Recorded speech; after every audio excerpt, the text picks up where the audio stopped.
Hi hello नमस्ते guys. आज का जो लेक्चर होने वाला है वो होने वाला है प्रोबेबिलिटी के ऊपर।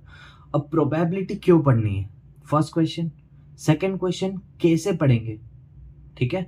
अब प्रोबेबिलिटी क्यों पढ़नी है उसका आंसर अभी मेरे पास है ना। प्रोबेबिलिटी इसलिए पढ़नी है क्योंकि देखो, प्रोबेबिलिटी क्या बताती है, अगर थोड़ा सा आप अगर मैथमेटिक्स में इसको पढ़ चुके हैं तो आपको समझ आता होगा। प्रोबेबिलिटी बताती है कि कितना चांस है किसी काम को होने का। ठीक है, कितना परसेंट चांस है। और हम मशीन लर्निंग में क्या करते हैं, कनेक्ट करो। अगर हम मशीन लर्निंग की बात करते तो हम मशीन लर्निंग में फ्यूचर प्रिडिक्शन करते हैं with the help of models. ठीक है। तो फ्यूचर प्रिडिक्शन में हम क्या करते हैं, संभावना, है ना। हम पता करते हैं कि ये जो चीज है ये होगी। अगर किसी चीज के होने की संभावना 90% है तो हमारा जो अप्रोक्सीमेट आंसर होता है ना, किसी भी मशीन लर्निंग मॉडल का जो अप्रोक्सीमेट आंसर होगा वो ज्यादा प्रोबेबिलिटी वाला आंसर होगा। ये चीज समझ में आ रही है।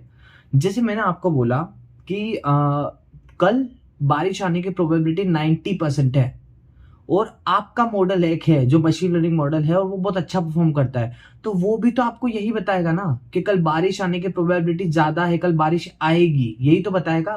तो प्रोबेबिलिटी कहीं ना कहीं मशीन लर्निंग से बहुत ज्यादा रिलेटेड है। अब ये एक एग्जांपल बहुत छोटा सा था और ये डायरेक्टली कहीं यूज भी नहीं हो रहा, पर मैं आपको एक एल्गोरिदम बताता हूँ, नेओ बायस। नेओ बायस एक ऐसी एल्गोरिदम है जो पूरी की पूरी प्रोबेबिलिटीज पे बेस्ड है ना। उसके अलावा प्रोबेबिलिटी कहाँ यूज होती है, हम प्रोबेबिलिस्टिक मॉडल्स यूज करते हैं मशीन लर्निंग में। देखो, मशीन लर्निंग के अंदर प्रोबेबिलिटी का एक्सटेंसिव यूज है, और आप जैसे जैसे प्रोबेबिलिटी को आगे पढ़ेंगे ना आपको समझ में आएगा कि यस, मतलब मशीन लर्निंग के अंदर प्रोबेबिलिटी पढ़ना कितना जरूरी है, ये अपने आप समझ में आ जाएगा। अब क्यों पढ़नी ये चीज तो क्लियर है ना। क्यों पढ़नी ये चीज तो, अब ये चीज सामने आती है कि पढ़नी कैसे है। देखो, प्रोबेबिलिटी के फॉर्मूले स्क्रेम कर लेना is not the way to learn the probability, first of all. ठीक है। अब प्रोबेबिलिटी पढ़नी कैसे है। अब देखो, अगर फॉर्मूले क्रेम नहीं करेंगे तो क्या करेंगे, है ना, ये भी है। देखो, फॉर्मूले क्रेम नहीं करेंगे तो हम इंट्यूटिवली समझेंगे चीजों को। प्रोबेबिलिटी कहना क्या चाहती है ना। जब साइंटिस्ट ने प्रोबेबिलिटी बनाई थी, प्रोबेबिलिटी वाला जो चैप्टर है वो हमारी बुकों में लिखा था, तो क्या सोच के लिखा था कि क्या थिंकिंग वो हमको प्रोवाइड करना चाहते हैं। अगर हम इस डेप्थ पे जाके प्रोबेबिलिटी को समझें तो शायद प्रोबेबिलिटी ऐसा टॉपिक है जो आप डेली लाइफ में यूज करते हैं, आपको समझ में आ जाएगा कि ये तो हम यूज ही कर रहे हैं, तो इसको पढ़ने की क्या नीड है। बस पढ़ाई फॉर्मेलिटी के लिए है, आपको मेरे को वही यूज याद दिलाने कि आप कहाँ कहाँ अपनी डेली लाइफ में प्रोबेबिलिटी को यूज कर रहे हैं। ठीक है।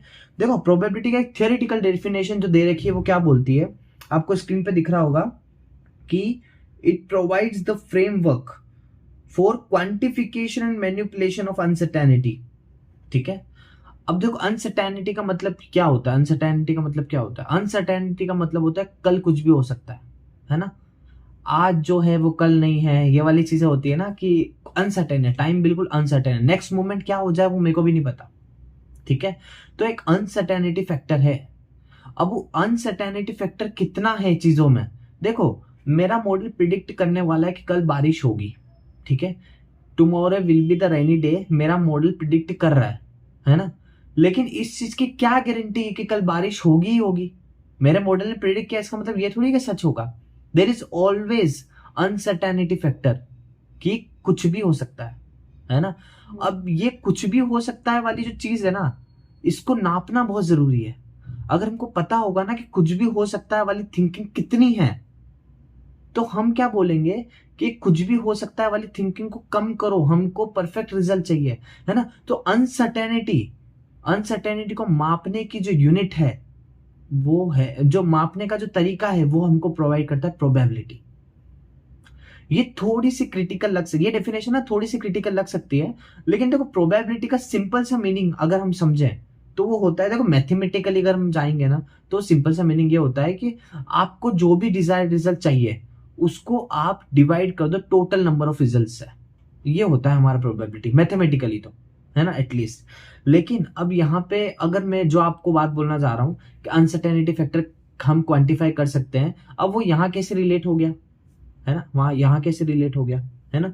अब देखो, मैं आपको बताता हूं कि एक बैग है, देखो मैं आपको इंट्यूशन देता हूं थोड़ा सा। एक बैग है, उसके अंदर 3 रेड बॉल्स पड़ी है, 3 रेड बॉल्स पड़ी है। ठीक है। 3 रेड बॉल्स पड़ी है और 2 ग्रीन बॉल्स पड़ी है। ठीक है। 2 ग्रीन बॉल्स पड़ी है। अब मैं आपको बोलता हूँ रेड बॉल्स ये है और ग्रीन बॉल्स ये दोनों है, ठीक है। अब मैं आपको बोलता हूं कि आप एक बॉल को पिक कर रहे हैं बैग के अंदर से। अब वो बॉल रेड होगी या ग्रीन होगी, ये बताएं मेरे को। ग्रीन ये वाली बॉल से और रेड ये वाली बॉल से। ग्रीन बॉल का नंबर है 3, रेड बॉल का नंबर है 2। तो किस बॉल के बाहर आने की संभावना ज्यादा है? जिस बॉल का इस बैग के अंदर नंबर ज्यादा है वो बॉल बाहर आ जाएगी जल्दी, है ना। वो बॉल ही बाहर आएगी, ऐसा हम बोलते हैं, है ना। देखो हमारा प्रोबेबिलिटी क्या बोलता है कि ग्रीन बॉल निकलने की जो प्रोबेबिलिटी है वो है 3/5। 5 क्यों लिखा है मैंने? टोटल नंबर ऑफ बॉल्स कितनी थी बैग के अंदर? वो थी 5, है ना। और टोटल निकल के कितनी आएगी, मतलब टोटल जो हमारी ग्रीन बॉल्स है वो कितनी? 3। तो 3 बॉल में से अगर कोई भी बॉल हम निकालते हैं, 3 ग्रीन बॉल में से अगर कोई भी बॉल हम निकालते हैं तो वो हमारी ग्रीन बॉल की प्रोबेबिलिटी दर्शा रही है ना, कि 5 में से 3 ग्रीन बॉल है, तो 3 चांस है 5 में से कि हम ग्रीन बॉल पिक करेंगे। ये एक प्रोबेबिलिटी है, ठीक है। ये संभावना है ग्रीन बॉल को निकालने की, ठीक है। अगर मैं ये बात बोलूं आपको कि ये अनसर्टेनिटी को कैसे क्वांटिफाई कर रही है, अनसर्टेनिटी को नाप कैसे रही है, जो मैंने एक डेफिनेशन बताई थी। देखो ऐसा भी हो सकता है, भले इस ग्रीन बॉल का नंबर ज्यादा है, आप बोलेंगे कि ग्रीन बॉल निकल के आएगी आपके हिसाब से, क्योंकि 3 ग्रीन बॉल है 2 रेड बॉल है, तो आप क्या बोलेंगे? ग्रीन बॉल निकल के आना चाहिए, है ना। प्रोबेबिलिटी तो उसकी ज्यादा है ग्रीन बॉल निकलने की। लेकिन अगर मान लो ऐसा हो गया कि रेड बॉल निकल के आ गई, तो ये फेल हो गया ना। तो ये चीज फेल हो गई कि ग्रीन बॉल की प्रोबेबिलिटी ज्यादा थी पर फिर भी रेड निकल के आ गई। तो ऑलवेज अनसर्टेनिटी बनी रहेगी, कुछ भी हो सकता है।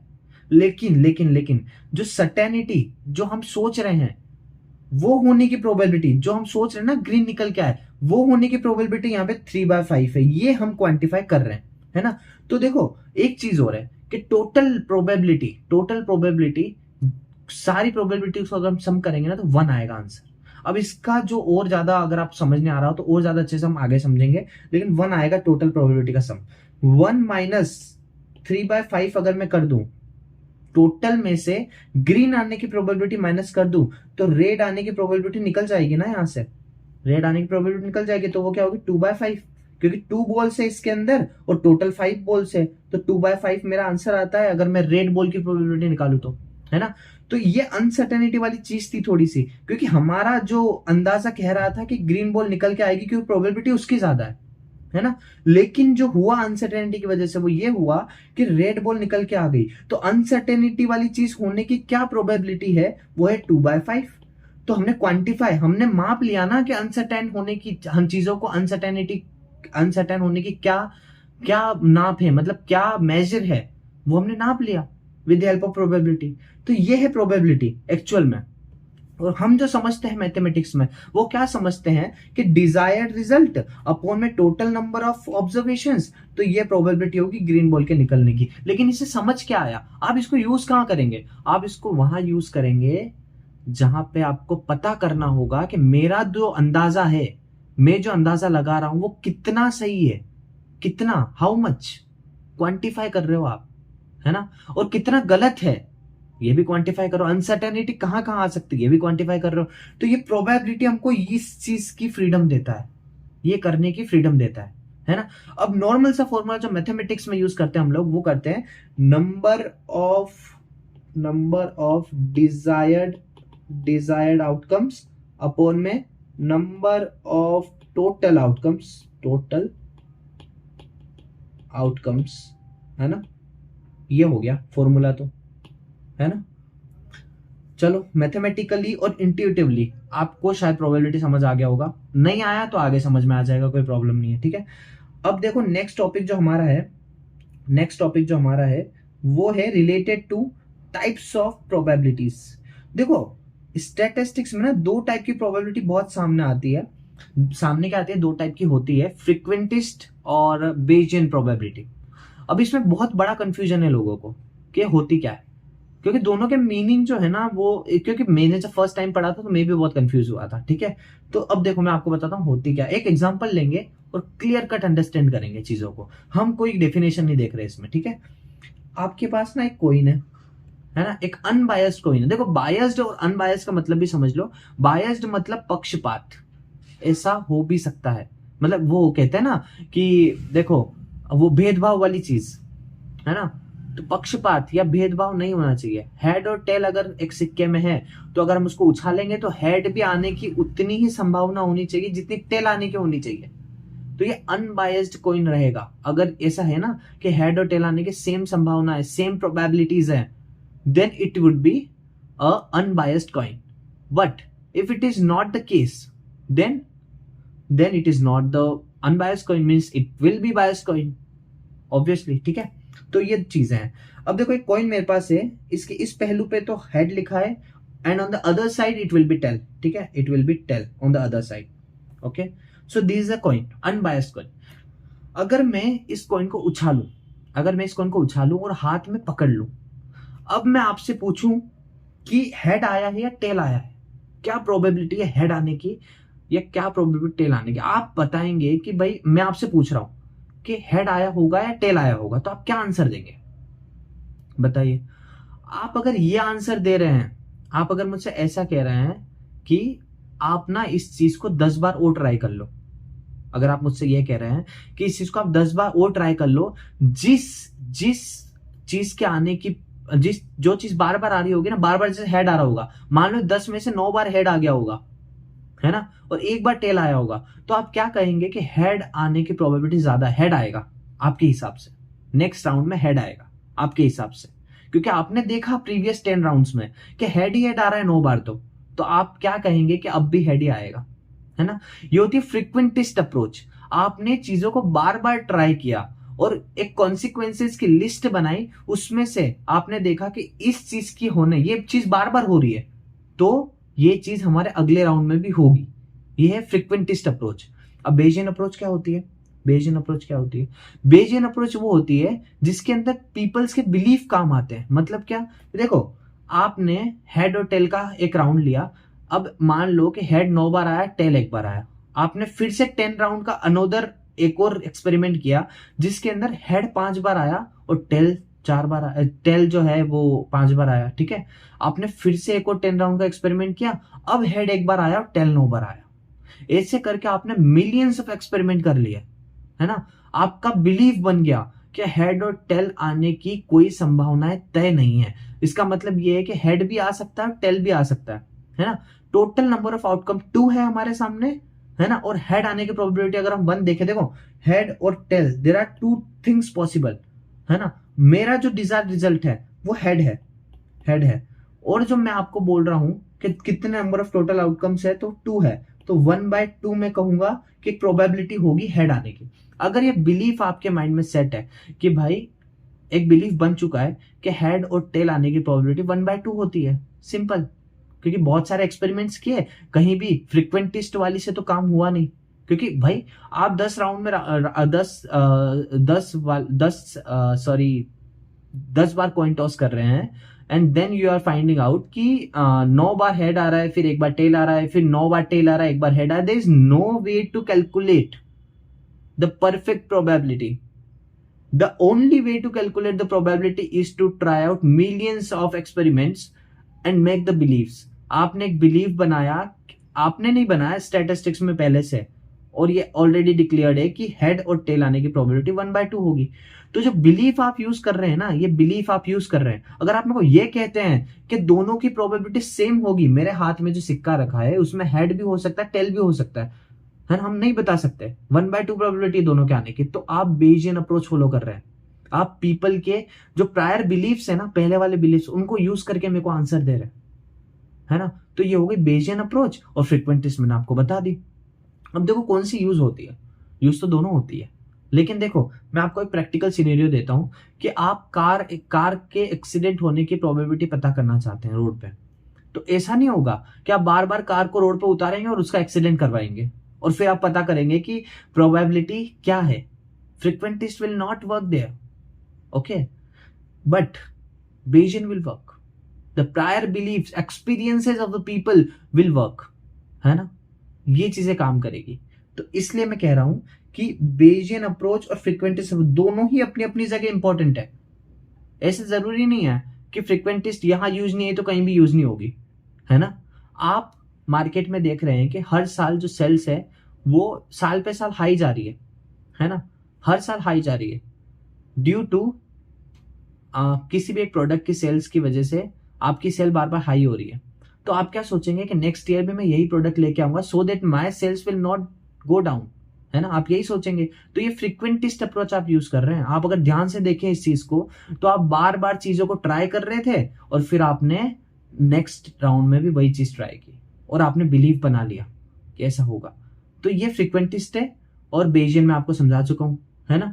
तो ये बेजियन और फ्रीक्वेंटिस्ट है ना। अब बेजियन जो है ना, इसका एक फॉर्मूला है हमारे सामने और वो अभी आपको समझ नहीं आएगा। अगर आपने पहले पढ़ रखा होगा तो दैट विल बी गुड, लेकिन हाँ अभी आपको समझ आए ना आए इस चीज पर आप ध्यान मत देना। मैं आपको सिर्फ इतना बताना चाहता हूँ, probability of A given B is equal to probability of B given A into prior probability. अब प्रायर प्रोबेबिलिटी क्या होती है वो भी मैं समझाऊंगा। और यहाँ होती है मार्जिनल प्रोबेबिलिटी, ठीक है, marginal probability P of B, और ये प्रायर को मैं पी ऑफ ए बोलता हूँ, ठीक है ठीक है।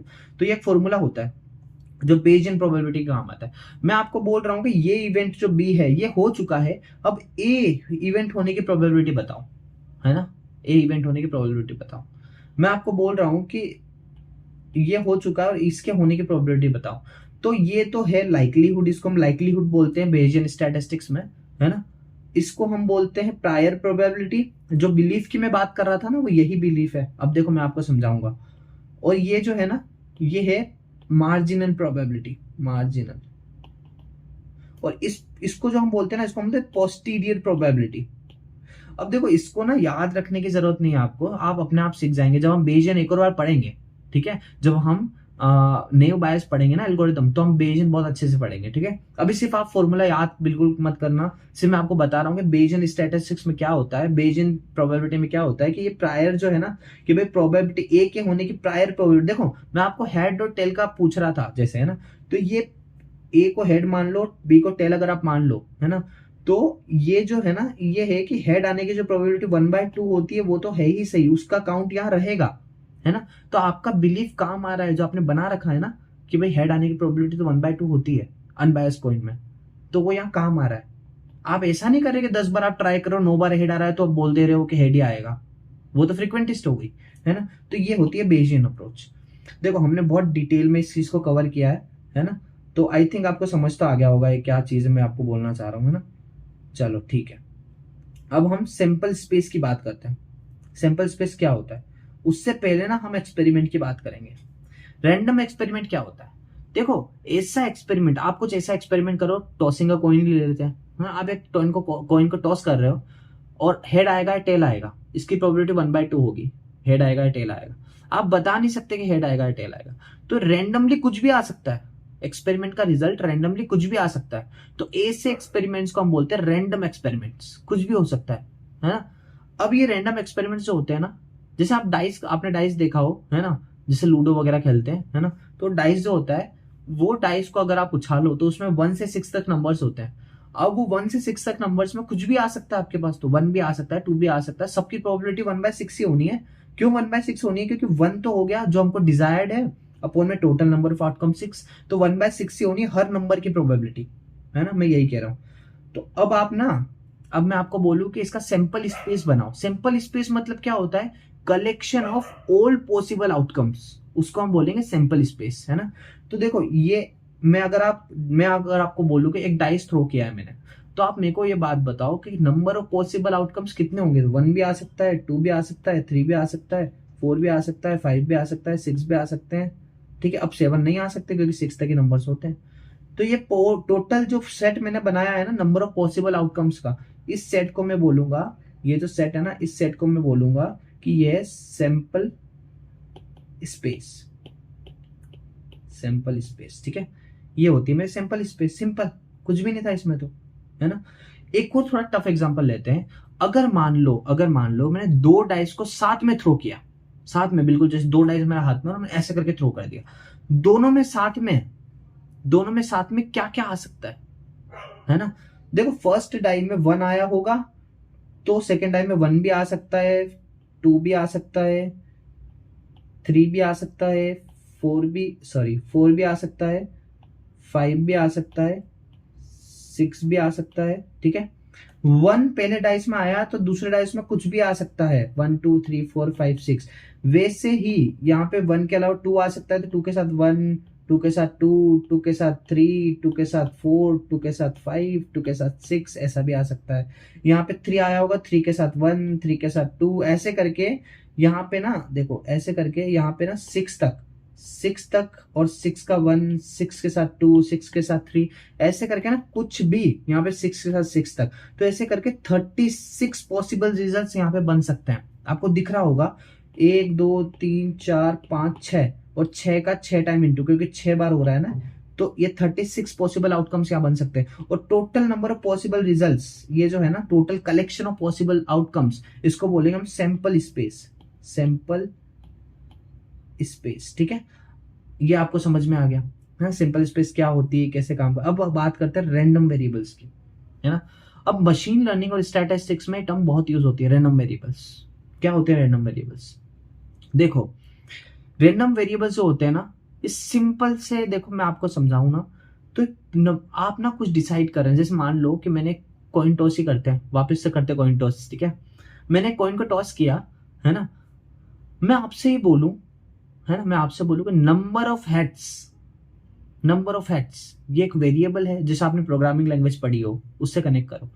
उसमें वेरिएबल्स हो तो कुछ भी वैल्यू कंटेन कर सकते हैं। यहाँ ऐसा नहीं है ना। यहाँ भी वेरिएबल तो यही है, कुछ भी वैल्यू कंटेन कर सकता है रैंडमली, ठीक है। लेकिन ये रैंडमली जो वैल्यू कंटेन करेंगे वो सैंपल स्पेस से ही करेंगे। लेकिन अब देखो मैं आपको बात बताता हूँ एक, ठीक है, कि आप ना, मैं आपको बोल रहा हूँ कि आपने हेड और टेल, आपने ना एक कॉइन टॉस किया, और जो कॉइन टॉस किया है ना, जो कॉइन टॉस किया है वो ना आपने ऐसे 2 कॉइन टॉस किए, सॉरी एक नहीं किया, आपने 2 कॉइन टॉस किए साथ में।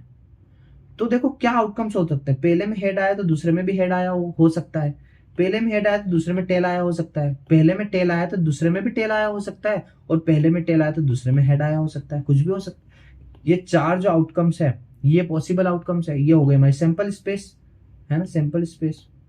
लेकिन रैंडम वेरिएबल्स क्या हो गए? फिर मैं आपको बोलूं, एक वेरिएबल दूं कि नंबर ऑफ हेड्स, मैं आपको पूछ रहा हूं नंबर ऑफ हेड्स, ये एक वेरिएबल है, इसमें कुछ भी वैल्यू आ सकती है। लेकिन इस सिंपल स्पेस के हिसाब से नंबर ऑफ हेड्स कितने हो सकते हैं? तो मिनिमम तो 1 हो सकते, मिनिमम 0 हो सकते हैं, और मैक्सिमम 2 हो सकते हैं। इसके बीच में कुछ भी हो सकता है ना। तो ये जो रैंडम वेरिएबल x मैंने डिफाइन किया, जो मैं बोल रहा हूं नंबर ऑफ हेड्स है, हेड्स है, ये एक रैंडम वेरिएबल है। और इसकी वैल्यू जो है वो 0 से 2 के बीच में कुछ भी हो सकती है, according to that particular sample space. तो ये एक रैंडम वेरिएबल है ना। अब इस रैंडम वेरिएबल की वैल्यू क्या क्या हो सकती है? देखो, एक तो 0, कुछ भी हेड ना आया हो, देखो टेल टेल वाले केस में एक भी हेड नहीं है ना। 1 हेड, इन दोनों के केस में सिर्फ एक हेड है ना। और मैं आपको बोलूं 2 हेड, ये देखो 2 वाला केस है ना। तो यही 3 आउटपुट्स हो सकते हैं। तो एक रैंडम वेरिएबल एक्स जिसकी 3 वैल्यूज हो सकती है, तो ये रैंडम वेरिएबल एक्स है। वैसे अगर मैं आपको बोलूं, वैसे मैं अगर आपको बोलूं कि मैंने एक डाइस थ्रो किया, मैंने एक डाइस थ्रो किया, 2 डाइस थ्रो किए, सॉरी। देखो अभी ना ऊपर हमने एक सिंपल स्पेस बनाया था, ये देखो पूरा एक सैंपल स्पेस हमने क्रिएट किया था।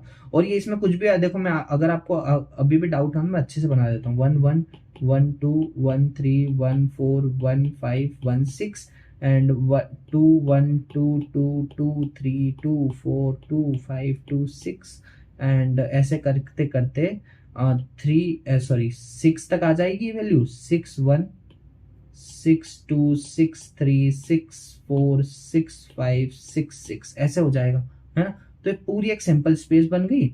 अब मैं आपको बोल रहा हूं कि आप ना वो निकालो, वो इसके अंदर से वो चीजें निकाल के लेके आओ जिसका जो सम है, पहले जो राउंड में, पहले डाइस में जो आया और दूसरे डाइस में जो आया, उनका जो सम है वो 5 हो। ऐसी चीज निकाल के लाओ। तो एक ये हो गया, है ना, एक ये हो गया, है ना।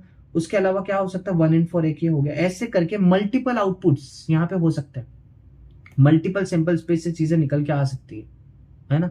तो मतलब number of combinations of the outcomes of 2 dice which gives the sum of 5, ये एक रैंडम वेरिएबल है। क्यों? देखो 5 सम देने वाले कॉम्बिनेशन, एक ये हो गया, एक ये हो गया, आगे भी होंगे बहुत सारे, ठीक है, आगे भी हो सकते हैं। तो देखो इतने सारे कॉम्बिनेशन हो सकते हैं, बहुत सारे हो सकते हैं। अगर मैं 10 बोलता तो 10 के भी बहुत सारे कॉम्बिनेशन हो सकते थे। 5 5 हो गया, है ना, ऐसे करके बहुत सारे 6 4 हो गया, ये भी हो सकता था। तो ऐसे कॉम्बिनेशन, फिर नंबर ऑफ कॉम्बिनेशन, है ना, कितने हो सकते हैं। नंबर ऑफ कॉम्बिनेशन अगर मैं आपसे पूछ रहा हूं तो वो एक रैंडम वेरिएबल कुछ भी वैल्यू कंटेन कर सकता है ना।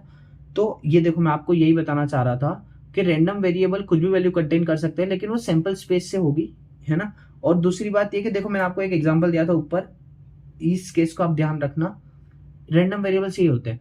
अब ना अगर इसको हम मशीन लर्निंग से कनेक्ट करें तो चीजें और इजी हो जाएगी। मशीन लर्निंग में आप टेबुलर डेटा अगर देखेंगे, डेटा फ्रेम्स देखेंगे, डेटा फ्रेम्स बेसिकली, तो डेटा फ्रेम्स ना टेबुलर डेटा होता है ऐसे करके, उसके अंदर, है ना, एक्स वाई जेड ऐसे करके कॉलम्स होते हैं, है ना। आप रेंडम वेरिएबल्स को डायरेक्टली इन कॉलम्स से एसोसिएट कर सकते हैं या कनेक्ट कर सकते हैं कि ये एक्स जो है ये एक रैंडम वेरिएबल है, उसकी कुछ भी वैल्यू हो सकती है, हमको पता नहीं, कुछ भी हो सकती है। वाई एक रैंडम वेरिएबल है, इसकी कुछ भी वैल्यू हो सकती है। जेड एक रैंडम वेरिएबल, इसकी कुछ भी वैल्यू हो सकती है, ठीक है। तो इसको ऐसे कनेक्ट कर लो, ठीक है। अब ये स्टैटिस्टिकली कितना सही है कितना गलत है वो मैं आपको बताता हूं कि भाई ये जो चीज है ना, ये जो चीज है कि इसको हम रैंडम वेरिएबल बोल सकते हैं नहीं बोल सकते, सही है या गलत है। देखो, आप जब भी कोई एक्सपेरिमेंट करते हो, अब मैं आपको प्रूफ दे रहा हूँ इसका सही है या गलत है, ये चीज मानना आपको, आपके बिलीफ बनना बहुत, आप ऐसा नहीं कि मेरे को ब्लाइंडली ट्रस्ट कर रहे हैं कि जो मैं बता रहा हूँ वो सही है ना। अब मैं आपको प्रूफ दे रहा हूँ कि देखो ऐसा क्यों है, क्योंकि आप ना एक्स वाई जेड जो है ना, इनको रैंडम वेरिएबल मान रहे हो, मतलब क्या हुआ कि इनकी वैल्यूज कुछ भी हो सकती है। आपने एक एक्सपेरिमेंट किया हेड और टेल वाला, और उसके अंदर नंबर ऑफ हेड्स को एक रैंडम वेरिएबल माना जिसकी वैल्यू 0 1 2 हो सकती थी, वो ऊपर का केस था। अब ये हेड और टेल वाले एक्सपेरिमेंट को रिप्लेस करो और आप सर्वे लेके आओ यहाँ पे। आपने एक सर्वे किया, आपने एक सर्वे किया, है ना। आपने सर्वे करने के बाद ये पता किया कि, क्या पता किया आपने, आपने ये पता किया कि पॉपुलेशन का वेट कितना है, मतलब ये है कि पर पर्सन का वेट कितना है ना। तो ए पर्सन का वेट जो है वो 3 kg है, बी पर्सन का, देखो 3 kg पॉसिबल नहीं, मैं ऐसी वैल्यू ले रहा हूँ। बी पर्सन का 4 है, सी पर्सन का 5 है, डी पर्सन का 6 है, ठीक है। तो ऐसे करके, तो आप समझ रहे हैं इस बात को कि एक्सपेरिमेंट जो मैंने किया था सर्वे करके, है ना, वो सर्वे करके जो एक्सपेरिमेंट मैंने किया है, उस एक्सपेरिमेंट के रिजल्ट्स मेरे सामने हैं। तो इसी को तो हम रैंडम वेरिएबल बोल रहे थे ना, इसी को तो बोल रहे थे हम लोग रैंडम वेरिएबल। हमने एक एक्सपेरिमेंट किया, उसके जो भी रिजल्ट्स आए हैं उसको हमने एक रैंडम वेरिएबल का नाम दिया, कि वो एसोसिएट कर दिया कि नंबर ऑफ हेड्स को हम बोलेंगे रैंडम वेरिएबल जिसकी वैल्यू 0 1 2 होगी according to the sample space. वैसे मैंने यहाँ किया, एक्सपेरिमेंट किया, एक्स, है ना, एक एक्सपेरिमेंट किया, है ना, उसमें एक्स और वाई की वैल्यू कुछ ना कुछ 1 2 3 4 5 6 निकल के आई, है ना। इसके हिसाब से ये तो मेरा एक डेटा हो गया, जो डेटा फ्रेम होता है ना, इसको ऐसे कनेक्ट करो, है ना। लेकिन ये अपने आप में रिजल्ट्स भी तो है किसी एक्सपेरिमेंट के, और उन्हीं रिजल्ट्स को अगर मैं एक्स वाई का नाम दूं तो रैंडम वेरिएबल है, या फिर तो, है ना। तो रैंडम वेरिएबल की डीपर डाउन अंडरस्टैंडिंग यही है, ठीक है। अब रैंडम वेरिएबल तो पता चल गए। अब रैंडम वेरिएबल होते कितने टाइप के हैं, 2 टाइप के होते हैं रैंडम वेरिएबल। एक तो कंटिन्यूअस होते हैं, कंटिन्यूअस रैंडम वेरिएबल्स, और एक होते हैं discrete random variables. Discrete, discrete वाला एग्जांपल वो हेड और टेल वाला आप ले लो, हेड और टेल वाला ले लो, जिसका 0 1 2 are the possible number of facts, ठीक है। लेकिन देखो, डिस्क्रीट क्यों बोला मैंने पता है इनको, क्योंकि इनमें पॉइंटेड वैल्यूज नहीं है। इनका जब आप ग्राफ प्लॉट करोगे ना, कुछ ऐसा ग्राफ आएगा, 0 के लिए, 1 के लिए, 2 के लिए, ऐसा ग्राफ, कुछ ग्राफ आने वाला है ना। लेकिन अगर मैं कंटिन्यूअस की बात करूं तो कंटिन्यूअस के केस में ऐसा ग्राफ नहीं बनेगा। कंटिन्यूअस के केस में क्या होगा, कंटिन्यूअस के केस में कुछ ऐसा हिस्टोग्राम वाला ग्राफ बनेगा। आपको पता ही है ये चीज के हिस्टोग्राम कैसे एक्ट करता है, और ना आप ना इसको ऐसे स्मूथ कर देंगे तो कंटिन्यूअस ग्राफ होगा। तो रैंडम वेरिएबल जब कंटिन्यूअस होते हैं तो उनका ग्राफ कुछ इस हिसाब से कंटिन्यूअस बनता है। लेकिन अगर रैंडम वेरिएबल डिस्क्रीट होते हैं ना, तो उनका ग्राफ भी ना कुछ डिस्क्रीट टाइप का ही जाता है, ऐसे करके कुछ, ठीक है। तो आप समझ रहे होंगे मैं क्या कहना चाह रहा हूँ। डिस्क्रीट क्यों हुआ है पता है, क्योंकि 0 यहाँ आया होगा, 1 यहाँ आया होगा, 2 यहाँ आया होगा, ऐसे करके कुछ भी हो सकता था। डिस्क्रीट है ना, वो कंटिन्यूअस नहीं है। और यहाँ पे 1 से 2 तक के बीच में कुछ भी बहुत सारे नंबर्स हो सकते हैं, 1.5 2.5 ऐसे कुछ भी हो सकता है, कंटिन्यूअस है, ठीक है। तो ये continuous random variable, discrete random variables, दोनों चीजें क्लियर हो गई, है ना, दोनों चीजें क्लियर हो गई। अब देखो, ये पूरा जो पार्ट है ये हमने कवर किया आज। आई थिंक यहाँ पे रुकना सही रहेगा अभी, क्योंकि इसके आगे का जो टॉपिक है वो इवेंट्स वगैरह पढ़ेंगे हम, इंडिपेंडेंट इवेंट्स और डिपेंडेंट इवेंट्स, फिर उसके बाद और भी चीज़ें हैं। तो वो जो पार्ट है ना वो बहुत थोड़ा सा कॉम्प्लिकेटेड हो जाएगा अभी आगे जाने के बाद, क्योंकि टाइप ऑफ प्रोबेबिलिटी जब हम आएंगे ना, कि जॉइंट प्रोबेबिलिटी, कंडीशनल प्रोबेबिलिटी और एक और मार्जिनल प्रोबेबिलिटी, तो उनके साथ हम इंडिपेंडेंट और डिपेंडेंट इवेंट्स को देखेंगे। थोड़ा कॉम्प्लेक्स हो जाएगा आगे, लेकिन डरने की जरूरत नहीं है, आराम से समझ में आ जाएगा, कोई प्रॉब्लम नहीं होगी, ठीक है। लेकिन अभी जितना समझा है ना उतना अभी इनफ है आज के लिए। So okay, thank you so much for watching this video and bye bye.